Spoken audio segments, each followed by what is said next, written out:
So breaking news, Ferrari have won a race.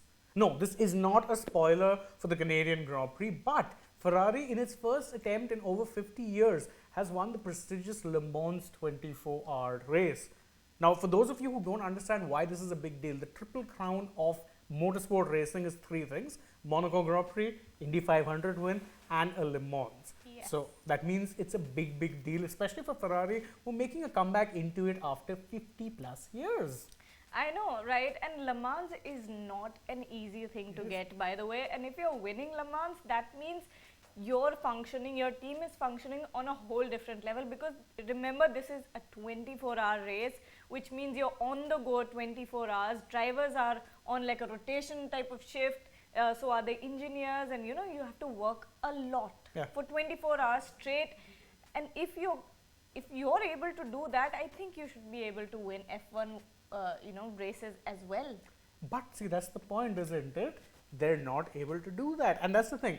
The main, let's say the debating point that we'll be tackling today is: has Ferrari learned a lesson of sorts from the Le Mans victory that can be applied to Formula One? Now, before we get into the debate, and before anyone mentions it, no, they're two very different disciplines. Yes. So it's not about a transfer of technical or tactical knowledge, but it is about mindset. I mean, if this team can come into another series after 51 years, win at their first attempt, it would be like, say, for instance, in 2026, Audi entering F1 for the first time and then winning their first race. It's that big. Yeah. But is it time now that they start applying those lessons to the F1 team? Because the F1 team have been, to put it politely, underachieving. Yes, politely, very politely. But we saw this. How we came up with this topic is we saw this picture of Antonio Giovinazzi making the rounds on social media, and he was sitting on the pit wall for the Ferrari team, and the caption, what is it called? So basically, his name and designation was given as Ferrari Reserve Driver. Yeah, which made fans go a little bit crazy, because he just won the Le Mans and now he's the Ferrari Reserve Driver, and it kind of raised a few questions on whether on why Antonio Giovinazzi was not in the F1 team. But then that's another debate to have. But then we came up with this topic of kind of comparing the F1 and the Le Mans team, and the basic idea of it is that the Le Mans team is functioning completely independently of the the top bosses, and we think that that's why it has been so successful. I mean, if you look at F1 teams in history, generally speaking, they always function best, especially the manufacturer teams who have a car, name associated with them. They generally tend to function best if you let the racing team do their thing, but kind of give your blessing to use the name, and of course, the investment that comes along with it. Ferrari right now is the opposite.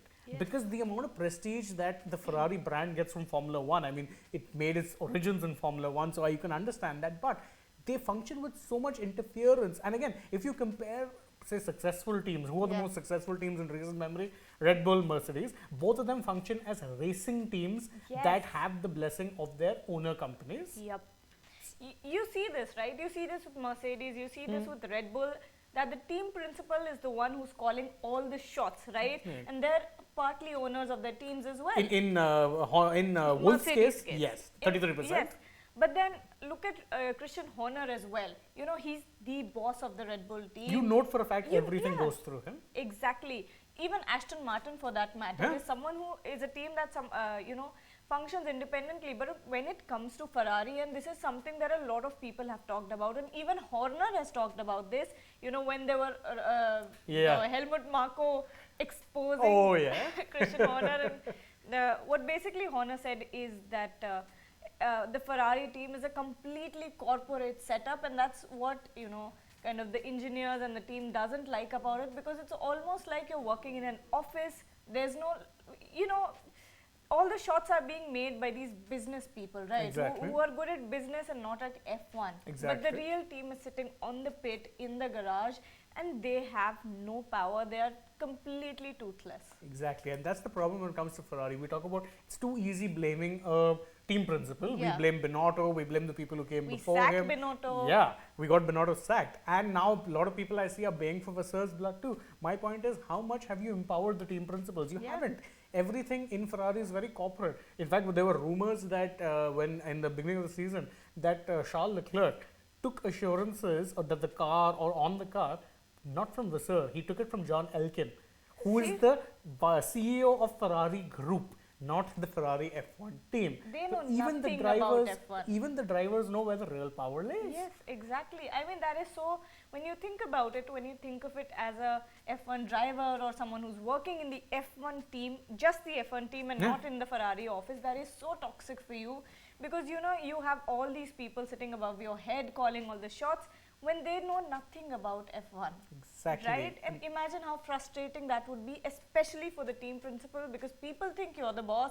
People, you know, have these expectations from you because you have this big budget, you have this big company behind you, and yet you're delivering bad cars, you're crashing in and out, whatever's happening. Bad strategy. But imagine, bad strategies. But then I think it's also all like a byproduct of what's happening in the company. Exactly, because the company is run chaotically, it translates to the team, and truth be told, again, as you put it rightly, that a corporate team or a corporate structure might know how to sell cars. Yeah. Do they know how to make good F1 cars? Exactly. No.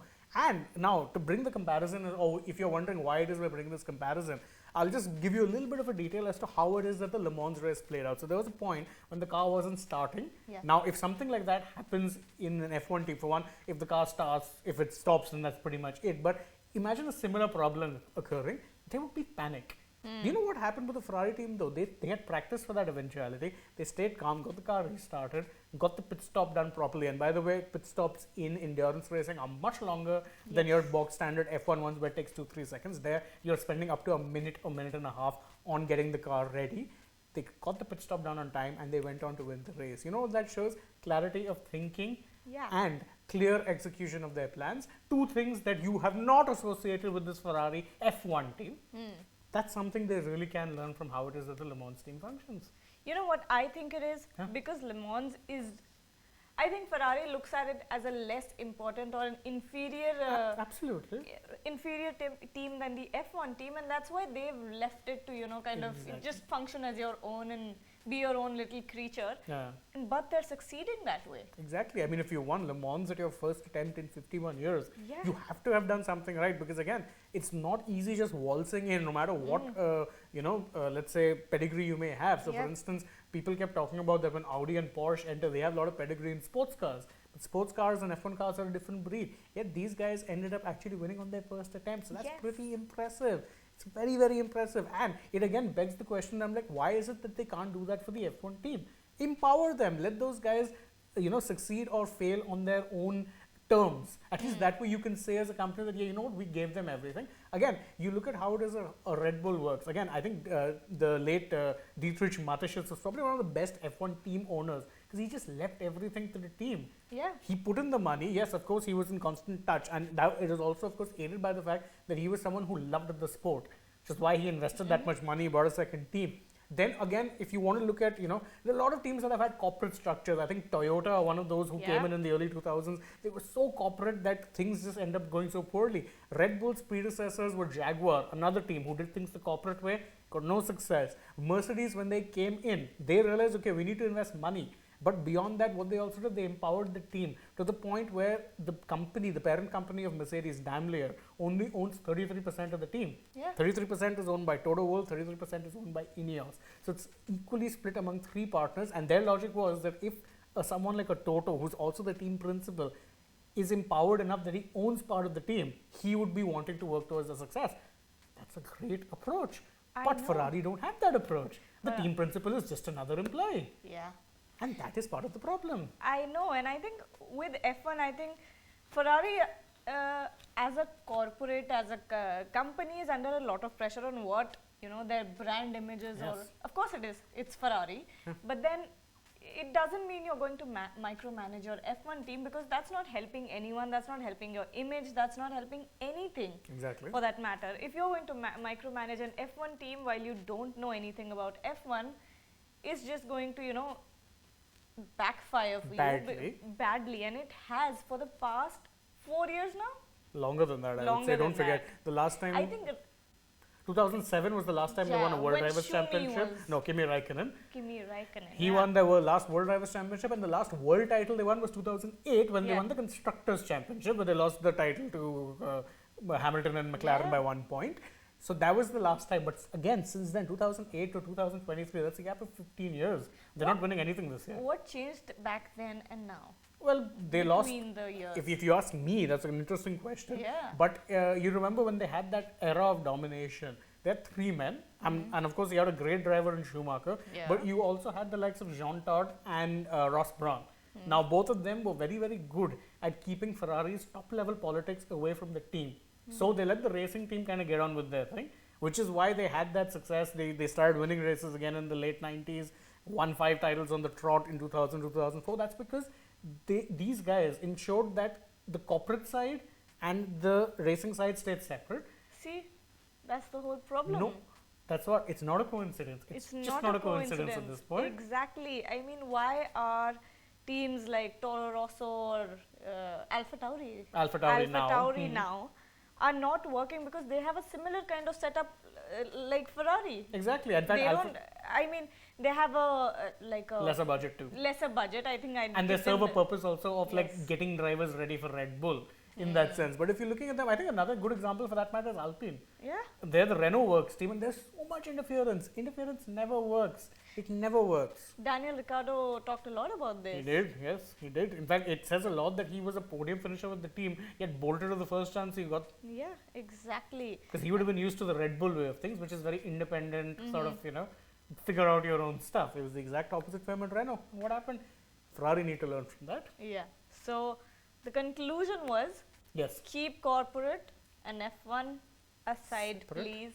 And that's, by the way, not just a lesson for Ferrari, but it's also a lesson for any new team that will be entering, say, in the after Audi. 2026. Yes, when Audi are coming, and please by the way, don't do that. We're so excited to watch you. Exactly, and that's the thing. Even Audi, by the way, another company that come under a big umbrella, the VW group. You'd hope that there's no, corporate interference, but you never really know how these things work. No corporate structure as well. Yeah.